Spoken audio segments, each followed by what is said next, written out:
வணக்கம். TRP computer டியூட்டோரியலுக்கு உங்களை நான் வந்து வரவேற்கிறேன். இன்னைக்கு நம்ம இந்த வீடியோல என்ன பார்க்கலாம் அப்படின்னா, சிலபஸ் வைஸ் வந்து எப்படி ப்ரிப்பேர் பண்ணணும்? எந்த மாதிரியான பாடங்கள படித்தா நமக்கு வந்து நெறைய மார்க்ஸ் ஸ்கோர் பண்ணலாம்? ஸோ இந்த டாப்பிக்க வந்து ரொம்ப கான்சன்ட்ரேஷன் பண்ணி படிக்கணும். ஸோ எப்படி ப்ரிப்பேர் பண்ணணும் அப்படிங்கக்கூடிய டீட்டெயில் தான் வந்து நம்ம இந்த வீடியோல பார்க்கலாம். ஸோ முதல்ல நம்ம பார்க்கக்கூடியது என்ன அப்படின்னா, பொதுவா இந்த கம்ப்யூட்டர் இன்ஸ்ட்ரக்டர் இந்த எக்ஸாமுக்கு வந்து 150 மதிப்பெண்களுக்கு வந்து கேள்வி கேட்குறாங்க. அதில 130 மதிப்பெண்கள் வந்து பாட சம்மந்தமாக, அதாவது கம்ப்யூட்டர் சம்மந்தமாக நம்மளோட மேஜர் பாடத்திலிருந்து 130 மதிப்பெண்களுக்கும், 10 மதிப்பெண்கள் வந்து பொது அறிவுல இருந்தும், 10 மதிப்பெண்கள் எஜுகேஷனல் சைக்காலஜில இருந்தும் நமக்கு வந்து மார்க் கேட்குறாங்க. ஸோ கொஸ்டின்ஸ் வந்து 150 மதிப்பெண்களுக்கு வந்து கேட்குறாங்க. ஸோ இதில் வந்து ஃபர்ஸ்ட் நம்ம எப்படி ப்ரிப்பேர் பண்ணலாம் அப்படின்னு சிலபஸ் வைஸ் பார்க்கலாம். ஸோ இந்த சிலபஸ் வந்து நீங்கள் அதுக்கான லிங்க்கும் நான் கொடுத்துருக்கேன். சப்போஸ் உங்கள்கிட்ட இல்லை அப்படின்னா அந்த லிங்க்ஸை நான் கொடுத்துருக்கேன். நீங்கள் அதை பார்த்து டவுன்லோட் பண்ணிக்கோங்க. ஸோ ஃபஸ்ட் வந்து பார்க்கலாம் computer system architecture. So computer system R computer organisation அப்படின்னு சொல்லி computer system architecture R computer organisation அப்படின்னு சொல்லி நமக்கு புக்கு வந்து மார்க்கெட்டில் கிடைக்கும். உங்களுக்கு சப்போஸ் அப்படி உங்கள்கிட்ட இல்லை அப்படின்னா நீங்கள் பழைய புத்தக கடையில் வாங்கிக்கலாம். ஸோ உங்கள்கிட்ட அப்படியும் இல்லை அப்படின்னா நீங்கள் நெட்டில் இருந்து டவுன்லோட் பண்ணிக்கோங்க. ஸோ அதுக்கான லிங்கையும் நான் வந்து வர வீடியோவில் வந்து நான் கொடுக்குறேன். நீங்கள் பார்த்து ப்ரிப்பேர் பண்ணிக்கோங்க. சரிங்களா? அதை டவுன்லோட் பண்ணிக்கோங்க. ஸோ ஃபஸ்ட் வந்து பார்க்குறது என்ன அப்படின்னா அந்த கம்ப்யூட்டர் சிஸ்டம். அதில் வந்து மொத்தம் வந்து 10 மதிப்பெண்களுக்கு வந்து கேள்விகள் கேட்குறாங்க. ஸோ இதில் நம்ம எந்த டாபிக் ரொம்ப கான்சன்ட்ரேஷன் பண்ணணும் அப்படின்னா அந்த சென்ட்ரல் ப்ராசஸிங் யூனிட். ஸோ இதை நீங்கள் கம்ப்ளீட்டாக நல்லா தரவு பண்ணாலே போதும். மேக்ஸிமம் கொஸ்டின்ஸ் வந்து இதுலேருந்து தான் கேட்பாங்க. ஸோ இதில் கொஞ்சம் வளவளன்னு இருந்தாலும் இதில் வந்து இந்த input and output devices, direct memory access, external interface என்ன, ஆப்ரேட்டிங் சிஸ்டம் ஓவர்வியூ, இந்த டாபிக் வந்து நீங்கள் ரொம்ப ப்ரிப்பேர் பண்ணாலே போதும். ஸோ இந்த சென்ட்ரல் ப்ராசஸிங் யூனிட் வந்து ரொம்ப முக்கியத்துவம் கொடுத்து நீங்கள் இந்த டாபிக் வைஸ் வந்து கம்ப்ளீட்டாக படுத்துட்டீங்கனாலே நீங்கள் வந்து 10 மார்க் வந்து ஸ்கோர் பண்ணிடலாம். அடுத்தபடியாக பார்க்கக்கூடியது ஆப்ரேட்டிங் சிஸ்டம். ஸோ ஆப்ரேட்டிங் சிஸ்டத்தை பொறுத்த வரைக்கும் 10 மதிப்பெண்கள் வந்து கேட்குறாங்க. இது வந்து நான் எப்படி ப்ரிப்பேர் பண்ணணும் அப்படின்னு ஒரு ஷார்ட்கட்டே நான் ஆல்ரெடி பண்ணணும்னு சொல்லி தந்திருக்கேன். எப்படி அப்படின்னா நீங்கள் படிக்கும் போதே நமக்கு வந்து சில்பர் காஸ் புக்லேயே அவங்க போட்டிருப்பாங்க ஸ்டோரேஜ் மேனேஜ்மெண்ட் அதுக்கப்புறமா வந்து விர்ச்சுவல் மெமரி அப்படின்ட்டு பிரித்து போட்டிருப்பாங்க 2 டாப்பிக்காக. ஆனால் நீங்கள் எப்படி பிரிக்கிறீங்க அப்படின்னா அந்த ஸ்டோரேஜ் மேனேஜ்மெண்ட்லேயே வந்து 2 டாப்பிக்காக பிரிக்கிறீங்க. ஒன்று வந்து விர்ச்சுவல் மெமரினா என்ன, அதுக்கப்புறமா மெமரி மேனேஜ்மெண்ட்னா என்ன, அதுக்கப்புறமா அகைன் வந்து நம்ம எப்படி பிரிக்கிறோம் அப்படின்னா ப்ராசஸ் மேனேஜ்மெண்ட்.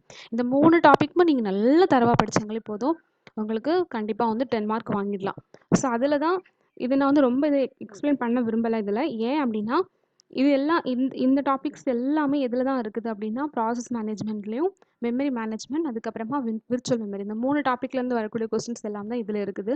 ஸோ முக்கியமாக இந்த கேர்னல்லாம் என்ன அது வந்து நீங்கள் முக்கியமாக பார்த்துக்கோங்க. நெக்ஸ்ட் வந்து பார்க்கக்கூடியது வந்து டிஜிட்டல் எலக்ட்ரானிக்ஸ். டிஜிட்டல் எலக்ட்ரானிக்ஸ் பொறுத்த வரைக்கும் ஃபண்டமெண்டல் கான்செப்ட்ஸ் கொடுத்து NAND, நார் and exclusive operation, Boolean algebra கேட்டிருக்காங்க. நீங்கள் வந்து ட்ரூத் டேபிள் படிங்க, லாஜிக் கேட்ஸ் வந்து எப்படி இருக்குன்னு படிங்க. அதுக்கப்புறமா வந்து லாஜிக்கல் கேட்ஸ் வந்து கன்வர்ஷன் பண்ணது பூலியன் எக்ஸ்பிரஷனில் இருந்து லாஜிக் கேட்டை எப்படி வந்து கன்வெர்ட் பண்ணுறது, அந்த டாபிக் நல்லா ப்ரிப்பேர் பண்ணணும். முக்கியமாக இந்த நம்பர் சிஸ்டம் அண்ட் கோட்ஸ் வந்து படிக்கணும். நீங்கள் வந்து primary, octal, hexadecimal and sign number codes, Gray கோட்னா என்ன, பைனரி கோட்டு, கிரே கோட் எப்படி கன்வெர்ட் பண்ணணும், கிரே கோட்டு ஹெக்ஸா டெசிமல் எப்படி கன்வெர்ட் பண்ணணும். ஸோ அந்த டாபிக்ஸ்லாம் நீங்கள் நல்லா ப்ராக்டிஸ் பண்ணாத மட்டும்தான் டிஜிட்டல் எலக்ட்ரானிக்ஸில் வந்து உங்களுக்கு 10 மார்க் ஸ்கோர் பண்ண முடியும். ஸோ அந்த மாதிரி நீங்கள் ப்ரிப்பேர் பண்ணணும். தென் காம்பினேஷன் லாஜிக் டிசைனில் வந்து K map representation of logical function and simplification using K map of 4 and 5 variable. So கேமேப்பை பொறுத்த வரைக்கும் 1 variable, 2 variable, 3 variable, 4 variable, up to 5 variable இல்லாமல் 4 வேரியபிள் அதுக்கப்புறமா 4 and more than வேரியபிள் அப்படி டாப்பிக்கில் தான் எடுப்பாங்க.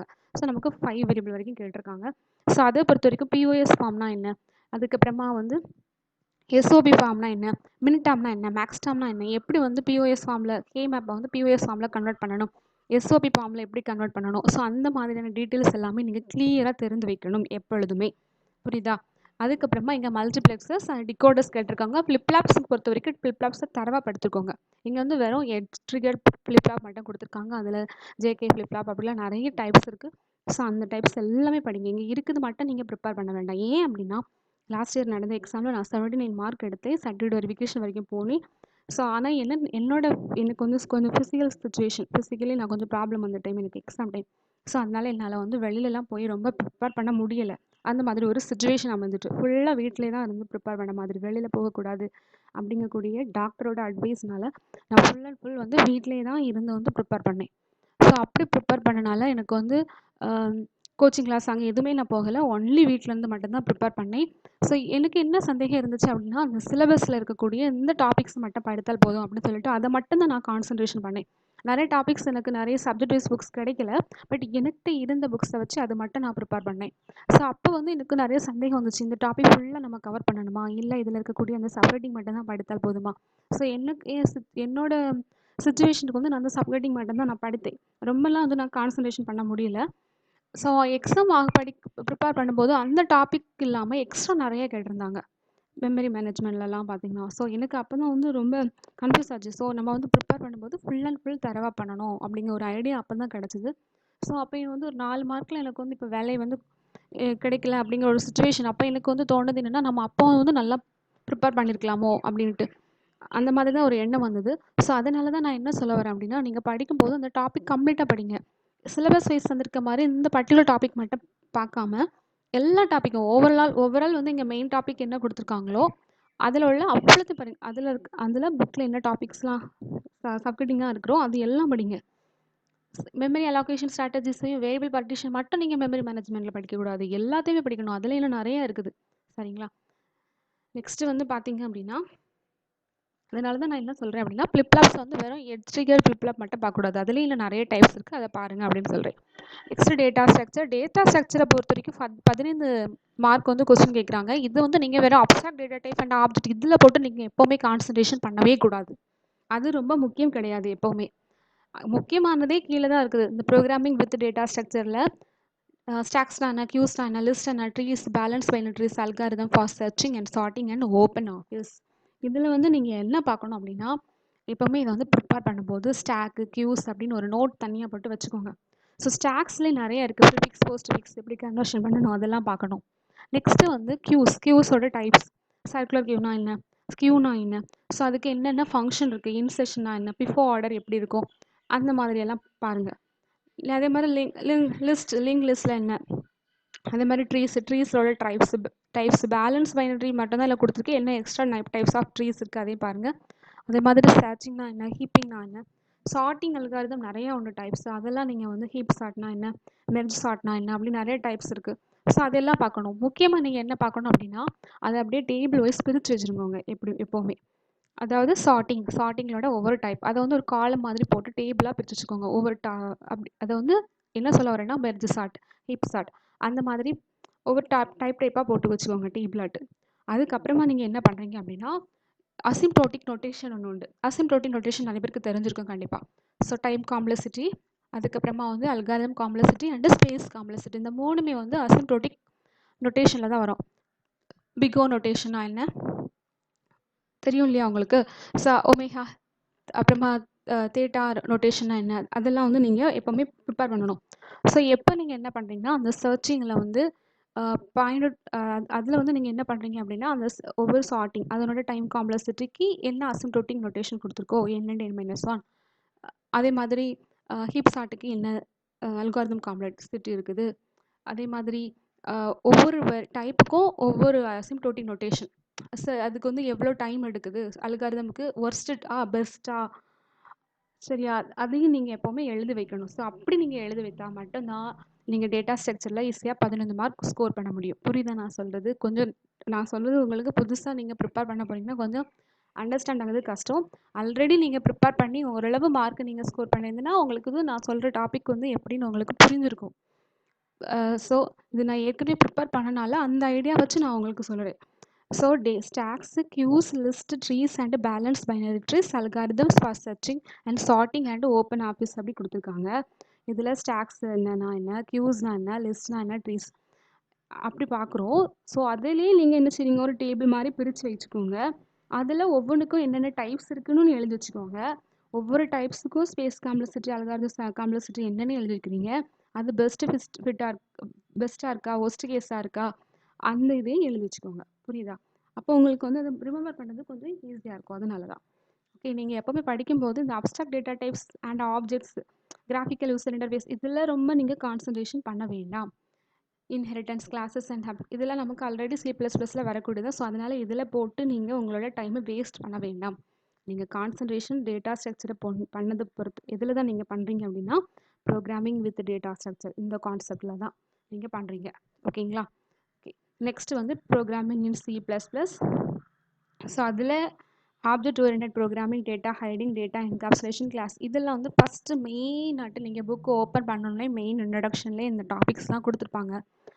டேட்டா ஹைடிங்னா என்ன, டேட்டா அப்ஸ்ட்ராக்ஷன்னா என்ன, அதுதான் டேட்டா ஹைடிங்னாலே டேட்டா அப்ஸ்ட்ராக்ஷன். டேட்டா என்கேப்சுலேஷன் என்ன, data and object, class and object, abstract class and concrete class, பாலிமார்பிசம்னா என்ன. ஸோ பாலிமார்பிசம் வந்து 2 வேல பண்ணுவாங்க. ஒன்று ஃபங்க்ஷன் ஓவர்லோடிங், இன்னொன்று ஆப்ரேட்டர் ஓவர்லோடிங். இதில் வந்து வெறும் ஃபங்க்ஷன் ஓவர்லோடிங் மட்டும்தான் கொடுத்துருக்கு. ஆனால் நீங்கள் வந்து ஆப்ரேட்டர் ஓவர்லோடிங் படிக்கிறது நல்லது. இன்ஹெரிட்டன்ஸ், அதுக்கப்புறமா வந்து advantages of object oriented programming over early programming methodologies, இதெல்லாம் நீங்கள் ரொம்ப பார்க்க வேண்டாம். அதில் டெஃபினிஷனை மட்டும் நீங்கள் ஒவ்வொன்றுக்கு பார்த்துக்கிட்டாலே போதும். டேட்டா ஹைடிங்கோட டெஃபினிஷன், டேட்டா என்கேப்சுலேஷனோட டெஃபினிஷன். இது பாலகுருசாமி புக்கு நீங்கள் ப்ரிப்பேர் பண்ணுறீங்க அப்படின்னா அதனோட ஃபஸ்ட்டு இதுலேயே வந்து இன்ட்ரொடக்ஷன் டு C++, அதுலேயே வந்து உங்களுக்கு கொடுத்துருப்பாங்க. ஃபஸ்ட்டு அப்ஸ்ட்ராக்ஷன்னா என்ன, டேட்டா ஹைடிங்னா என்ன, இந்த டாபிக்ஸ்லாம் கொடுத்துருப்பாங்க. நீங்கள் அதை பார்த்தாலே தெரிஞ்சுக்கலாம். அதுக்கப்புறம் தான் நம்ம எங்கே வரோம் அப்படின்னா, அதாவது ப்ரோக்ராமிங் C++ வந்து நாலே இம்பார்ட்டன்ட் வந்து எது தான் வரும்னா கிளாஸஸ் தான். ஸோ அதுதான் இதுதான் நம்ம என்ன செய்ய போகிறோம், ரொம்ப இம்பார்ட்டண்ட்டாக கான்சன்ட்ரேஷன் பண்ண போகிறோம். ஸோ இதில் வந்து members of a class, data members and member functions, inside class definition and outside class definition using scope resolution operator, அந்த மாதிரி தான் கொடுத்துருக்காங்க. பட் நீங்கள் எப்படி ப்ரிப்பேர் பண்ணணும் அப்படின்னா, எப்போவுமே அந்த புக்கை நீங்கள் தரவாக ப்ரிப்பேர் பண்ணுறது நல்லது. அதில் பாயிண்டர் வந்து ரொம்ப ரொம்ப கான்சன்ட்ரேஷன் பண்ணுங்கள். அதுக்கப்புறமா ப்ரிஃபிக்ஸ், போஸ்ட் ஃபிக்ஸ் ஆப்ரேட்டர் வந்து எப்படி பண்ணணும் அப்படின்ட்டு, அதாவது ஒரு அவுட்புட், ஒரு கோட் கொடுத்து இதனோட அவுட்புட் எப்படின்னு கேட்பாங்க. ஸோ அதில் வந்து ப்ரிஃபிக்ஸ், போஸ்ட் ஃபிக்ஸ் ஆப்ரேஷன் கொடுத்துருப்பாங்க. ஸோ அது நீங்கள் அவுட்புட் பார்க்குற மாதிரிலாம் இருக்கும். ஸோ இதில் இல்லை, அதனால நான் படிக்க வேண்டாம் அப்படின்னா அதை வந்து விடக்கூடாது. கண்டிப்பாக அதுலேருந்து கொஸ்டின்ஸ் வரும். ஒரு கொஸ்டினாவது கேட்பாங்க. அதே மாதிரி கன்ஸ்ட்ரக்டர் அண்ட் டிஸ்ட்ரக்டரில் காப்பி கன்ஸ்ட்ரக்டர், இவங்க வேறு என்ன கொடுத்துருக்காங்க பாருங்கள். Declaration and definition of a constructor, default constructor and overloaded constructor, அப்படி தான் கொடுத்துருக்காங்க. நீங்கள் வந்து காப்பி கன்ஸ்ட்ரக்டர்னா என்ன, அந்த மாதிரி எல்லாத்தையுமே தரவாக படுத்துக்கோங்க. அதே மாதிரி டிஸ்ட்ரக்டர் வந்து இல்லை, declaration and definition of destructor மட்டும்தான் கொடுத்துருக்கு. இனி கன்ஸ்ட்ரக்டருக்கும் டிஸ்ட்ரக்டருக்கும் உள்ள வேரியேஷன், ரெண்டுக்குள்ள டிஃப்ரெண்ட் என்ன. அதே மாதிரி inheritance, concept of inheritance, base class, derivative class. So படிக்கும்போது இந்த இன்ஹெரிட்டன்ஸ் ஃபுல்லாக படிச்சுக்கோங்க. டிஸ்ட்ரக்டர் ஃபுல்லாக டில்டு ஆப்ரேட்டர் வந்தால் தான் அது என்னது டிஸ்ட்ரக்டர். கன்ஸ்ட்ரக்டர் ஃபுல்லாக பண்ணிக்கோங்க. ஸோ அந்த மாதிரி ப்ரிப்பேர் பண்ணணும். சரிங்களா? ஃபுல்லாக படிச்சுக்கோங்க. அப்போ தான் உங்களுக்கு இன்னும் ஈஸியாக அண்டர்ஸ்டாண்ட் ஆகும். டேட்டா ஃபைல் ஹேண்ட்லிங், இதில் வந்து பாருங்கள், reading and manipulation of text from and already existing text file. So data file handling கூட ரொம்ப கான்சன்ட்ரேஷன் பண்ணாட்டாலும் இந்த பாயிண்டர்ஸ் இருக்கே, அதில் வந்து நீங்கள் ரொம்ப ரொம்ப ரொம்ப ரொம்ப முக்கியத்துவம் கொடுத்து படிக்கணும் பாயிண்டர்ஸை பொறுத்த வரைக்கும். சரிங்களா? ஸோ அப்படி நீங்கள் திரும்ப திரும்ப ப்ராக்டிஸ் பண்ணணும். தினம் ப்ராக்டிஸ் பண்ணால் மட்டும்தான் 20 மதிப்பெண் எடுக்க முடியும். ஸோ எப்போவுமே நல்லா ஞாபகம் 20 மதிப்பெண் வந்து 2 இதில் தான் கேட்குறாங்க. ஒன்று C++, இன்னொன்று கம்ப்யூட்டர் நெட்வொர்க். ஸோ 2 டாப்பிக்கு நீங்கள் திரும்ப திரும்ப திரும்ப படிச்சுட்டே இருக்கணும். அப்படி படித்தால் மட்டும்தான் உங்களுக்கு என்ன செய்ய முடியும் அப்படின்னா ஈஸியாக மார்க்ஸ் ஸ்கோர் பண்ணலாம். பாயிண்டர்ஸில் வந்து எல்லாத்தையுமே நீங்கள் கிளியராக படிச்சுக்கோங்க. சரிங்களா? நெக்ஸ்ட் வந்து ரிலேஷனல் டேட்டாபேஸ் மேனேஜ்மெண்ட் சிஸ்டம், ஆர்டிபிஎம்எஸை பொறுத்த வரைக்கும் டேட்டாபேஸ் மேனேஜ்மெண்ட் சிஸ்டம் இந்த செக்ஷன்லாம் விட்டுக்கோங்க. இதில் வந்து எது கேட்குறாங்க அப்படின்னா அந்த first, second, third normal form இருக்குல்ல, BCNF நார்மல் ஃபார்ம், இது ரொம்ப ரொம்ப முக்கியம். ஸோ அது அடிக்கடி கேட்குறாங்க. தென் வந்து என்ன பண்ணுறாங்க அப்படின்னா ஒரு கோட் மாதிரி கொடுத்து அதிலேருந்து அதனோட அவுட்புட் எப்படி எடுக்கலாம் அப்படின்னு கேட்குறாங்க. ஸோ அது நீங்கள் ரொம்ப ப்ரிப்பேர் பண்ணணும். ஸோ அதனால் அதனோட ஒவ்வொரு statement wise DDL, DML statements இதெல்லாமே நீங்கள் நல்லா கிளியராக படிக்கணும் எப்போவுமே. ஸோ இது நீங்கள் பார்த்தீங்கன்னா ரொம்ப பெரிய சப்ஜெக்டாக இருக்கும். ஸோ ஆர்டிபிஎம்எஸை பொறுத்த வரைக்கும் நீங்கள் வந்து ஒவ்வொரு ஃபங்க்ஷனை மட்டும் கிளியராக பார்த்துட்டாலே போதும். ரொம்ப இந்த பாடத்துக்கு நீங்கள் கான்சன்ட்ரேஷன் பண்ணிட்டே இருந்தீங்கன்னு வச்சுக்கலாம். ஆர்டிபிஎம்எஸை பொறுத்த வரைக்கும் என்னோட அனுபவத்தை சொல்கிறேன். இந்த ஒரு பாடம் தான் நீங்கள் ப்ரிப்பேர் பண்ணிட்டே இருப்பீங்க. ஏன்னா அப்படி போயிட்டே இருக்கும் அந்த டாபிக். ஆனால் அதனோட மதிப்பெண் வரும் 10 மதிப்பெண் தான். மற்ற சப்ஜெக்ட் வந்து நம்ம வந்து கான்சன்ட்ரேஷன் பண்ணாமல் ஆகிடும். ஸோ அதனால் இதை முடிஞ்ச வரைக்கும் வந்து கொஞ்சம் மெயினான உள்ளது மட்டும் பார்த்துட்டு ரொம்ப வந்து டச் வைக்காமல் இருக்கிறது பெஸ்ட், என்னோட advice. Business computing 15 mark. So business computing வந்து சாஃப்ட்வேர் இன்ஜினியரிங் புக்ஸ் இதெல்லாம் பார்த்தீங்க அப்படின்னா ஓரளவு வந்து இது புரிஞ்சிடும். நெக்ஸ்ட் இதில் வந்து ரொம்ப அவங்க கேட்குறது வந்து லைஃப் சைக்கிள் டேட்டா மாடல்ஸ் தான். ஆட்ரிபியூட்ஸில் டேட்டா மாடல்ஸில் வந்து நிறைய entity relationship model, 1 to 1, 1 to many, இதெல்லாம் வந்து நிறைய கேட்குறாங்க. ஒரு 3 கொஸ்டின்ஸ் தான் இதுலேருந்து வந்திருக்கும். ஸோ அதனால அந்த டாபிக் வந்து நிறைய புக் கிடைக்கல அப்படின்னு தான் சொல்கிறாங்க. நெட்டில் நான் கிடைக்குச்சுன்னா கண்டிப்பாக வந்து அப்லோட் பண்ணி விடுறேன். இதுதான் கொஞ்சம் சிரமமான பாடம் தான். நமக்கு 15 மதிப்பெண்கள் வந்து இதில் கேட்குறாங்க. ஸோ இது வந்து சில டேட்டா மாடல்ஸ் வந்து சில புக்கில் வந்து கொஞ்சம் நோட்ஸ் இருக்கும், சில புக்கில் அதை விட கம்பேர் பண்ணச்சுமா கொஞ்சம் கூடுதலாக இருக்கும். சிலதில் அது கூட இல்லாத மாதிரி இருக்கும். 3 புக் ரெஃபர் பண்ணிங்கன்னா 3 புக்லையுமே ஒவ்வொன்றுக்குமே வித்தியாசமான ஹெட்டிங் கொடுத்துருப்பாங்க. கொஞ்சம் எனக்கே வந்து கன்ஃபியூஸ் ஆச்சு ப்ரிப்பேர் பண்ணும்போது. ஸோ அதனால தான் நான் இந்த டாப்பிக்கில் வந்து இந்த அட்வான்ஸ் ப்ரோக்ராம் டெவலப்மெண்ட் மெத்தடாலஜி கீழேருந்து அவ்வளோத்தையும் நீங்கள் நல்லா ப்ரிப்பேர் பண்ணுறது நல்லது. அதுலேருந்து நீங்கள் நல்லா கான்சன்ட்ரேஷன் பண்ணாலே போதும். சரியா? இதில் நீங்கள் ஓரளவு எழுதிடலாம். ஃபீஸ் மேனேஜ்மெண்ட் சிஸ்டம்லாம் அப்ளிகேஷன் சாஃப்ட்வேர் பற்றி தான் கொடுத்துருக்காங்க. இதெல்லாம் ஓரளவு நீங்கள் எழுதிடலாம். பட் இதுக்கு கீழே இருக்கிறதா நீங்கள் நல்லா ப்ரிப்பேர் பண்ணணும். அட்வான்ஸ் ப்ரோக்ராம் டெவலப்மெண்ட் மெத்தடாலஜி வந்து. Next web development. நமக்கு இதில் வந்து ஏஎஸ்பி அண்ட் ஹெச்டிஎம்எல் கேட்குறாங்க. நீங்கள் ஹெச்டிஎம்எல் நல்லா கான்சன்ட்ரேஷன் பண்ணிட்டீங்கன்னா ஒவ்வொரு டேக்ஸ் வைஸ் நீங்கள் ப்ரிப்பேர் பண்ணிங்கன்னா உங்களுக்கு ஈஸியாக இருக்கும். நெக்ஸ்ட் வந்து ஏஎஸ்பியோட ஃபங்க்ஷன்ஸ் கேட்டிருக்காங்க. அதுவும் அதே மாதிரி தான். அப்புறமா வந்து வெப் ஸ்கிரிப்டிங் 10 மார்க்ஸ் கேட்டிருக்காங்க. வெப் ஸ்கிரிப்டிங் பொறுத்தவரைக்கும் ஜாவா ஸ்கிரிப்டில் வந்து நீங்கள் எது மட்டும் நல்லா படுத்தா போதும் அப்படின்னா ஈவென்ட் ஹேண்ட்லிங் ஜாவா புக் இருக்கா, லாஸ்ட்டில் உங்களுக்கு சாப்டராக வந்து ஈவென்ட் ஹேண்ட்லிங் இருக்கும். ஸோ அந்த ஈவென்ட் ஹேண்ட்லிங்கில் இருக்கக்கூடிய Windows event handling, keyboard handling, mouse event handling இதெல்லாம் இருக்குது. நிறைய ஈவென்ட் ஹேண்ட்லிங் இருக்குது. எல்லாத்தையும் போட்டு குழப்பக்கூடாது. ஸோ வந்து நீங்கள் அதனால் ஈவென்ட் ஹேண்ட்லிங் நல்லா படிச்சுக்கோங்க. நெக்ஸ்ட்டு வந்து மல்டிமீடியா ஆதரவு டூல்ஸில் இந்த மாதிரி நோட்ஸ் வந்து வேணும் அப்படின்னா நீங்கள் வந்து ஏதாவது பிஜிடிசிஏ கோர்ஸ் மல்டிமீடியா கோர்ஸ் தான் பண்ணினீங்க அப்படின்னா உங்களுக்கு அந்த புக்ஸ் இருக்கும். மல்டிமீடியா புக்கு வந்து மல்டிமீடியா க்ரியேட் பண்ண மல்டிமீடியா புக் இருக்குது. ஸோ அதில் உள்ள நோட்ஸ்க்கு இதில் உள்ள நோட்ஸ் வித்தியாசம் இருக்குது. ஸோ ஸ்கேனர் அந்த மாதிரி அதாவது டிடிபி இருக்கு இல்லையா, டிடிபி படிப்போம் இல்லையா 1 இயர் கோர்ஸ், அந்த மாதிரி அதாவது பிஜிடிசிஏ கோர்ஸ் புக் ஏதாவது இருந்துச்சுன்னா நீங்கள் இது படித்தீங்க அதை வந்து நீங்கள் வச்சு படித்தீங்கன்னா அந்த இதுக்கு வந்து ஓரளவு மார்க் ஸ்கோர் பண்ணலாம் web ஸ்கிரிப்டிங்கில்.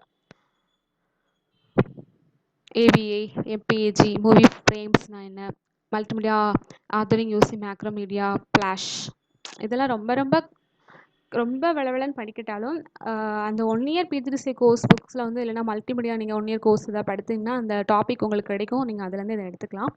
Communication and network concept ரொம்ப ரொம்ப முக்கியம். 20 மார்க்ஸ் கேட்குறாங்க. ஸோ இதில் வந்து நீங்கள் ரொம்ப கான்சன்ட்ரேஷன் பண்ணணும். பேண்ட்வித்து காலங்க. பேண்ட்வித் வந்து 3 மார்க்ஸ் கிட்ட கேட்குறாங்க ஒவ்வொரு டாபிக் பேண்ட்வித்துலே. நம்ம வெறும் பேண்ட்வித்னா என்ன டெஃபினிஷன் மட்டும் தான் நான் படிச்சுட்டே போனேன் எனக்கு. ஏன்னா வந்து எதெல்லாம் பார்க்கணுன்னு ஒரு சந்தேகம். அதனால பேண்ட்வித் டெஃபினிஷன் மட்டும் தான் பார்த்துட்டே போனேன். அப்போ தான் நிறைய கால்குலேஷனே கேட்டிருந்தாங்க. எனக்கே வித்தியாசமாக இருந்ததுன்னா நான் வந்து வெறும் யூஜி மட்டும்தான் நான் காலேஜில் பண்ணது. பிஜி வந்து நான் வந்து டிஸ்டன்ஸில் தான் பண்ணேன். ஸோ அதனால் எனக்கு காலேஜில் பண்ணச்சப்போ கூட ரொம்ப இப்படிலாம் ப்ரிப்பேர் பண்ண ஞாபகமே இல்லை கொஞ்சம் கூட. ஸோ எனக்கே ரொம்ப சந்தேகமாயிட்டு இது பண்ண வேண்டாம் போல். ஸோ பேட்மிண்ட் தான் அதனோட டெஃபினிஷனையும் டேட்டா ட்ரான்ஸ்ஃபர் ரேட் அந்த மாதிரி பண்ணால் போதும் அப்படின்னு நினச்சேன். பட் நிறைய கால்குலேஷன் கேட்டப்பறம் தான் எனக்கே புரிஞ்சுது. ஸோ அதெல்லாம் பார்க்கணும் அப்படின்ட்டு. இன்னும் ஒரு சில சந்தேகமும் இருந்துச்சு ப்ரிப்பேர் பண்ணும்போது.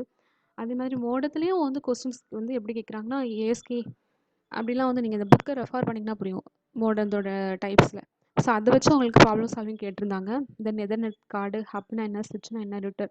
ஸோ இதை பற்றி விடச்சுனா நான் நெக்ஸ்ட்லாம் அப்லோட் பண்ணுறேன்.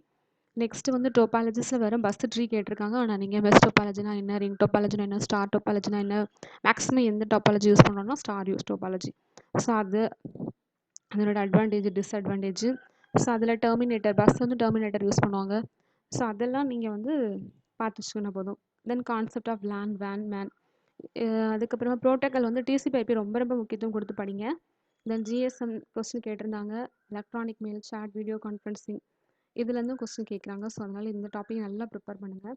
நெட்வொர்க் செக்யூரிட்டி பொறுக்க சைஃபர்லாம் ஹேக்கர்ஸ் அண்ட் கிராக்கர்ஸ், அது போக பிளாக் கேட்னா என்ன, ஒயிட் கேட்னா என்ன அதெல்லாம் கேட்குறாங்க. ஸோ இதில் இல்லையே அதனால் அதெல்லாம் படிக்க வேணாம் அப்படிலாம் நினைக்காதுங்க. எல்லாத்தையும் போட்டு படிக்க வேண்டியதான்.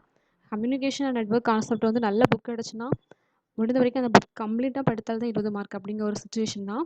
தென் web pages, hypertext, markup languages, hypertext transfer protocol, website and web browser, web browsers, web servers இதெல்லாம் பாங்க. அப்புறமா IPv4னா என்ன, IPv6னா என்ன, IEE 8001 அதாவது IEE ஸ்டாண்டர்ட் ஃபார்மேட் அதெல்லாமே பார்க்குறது நல்லது.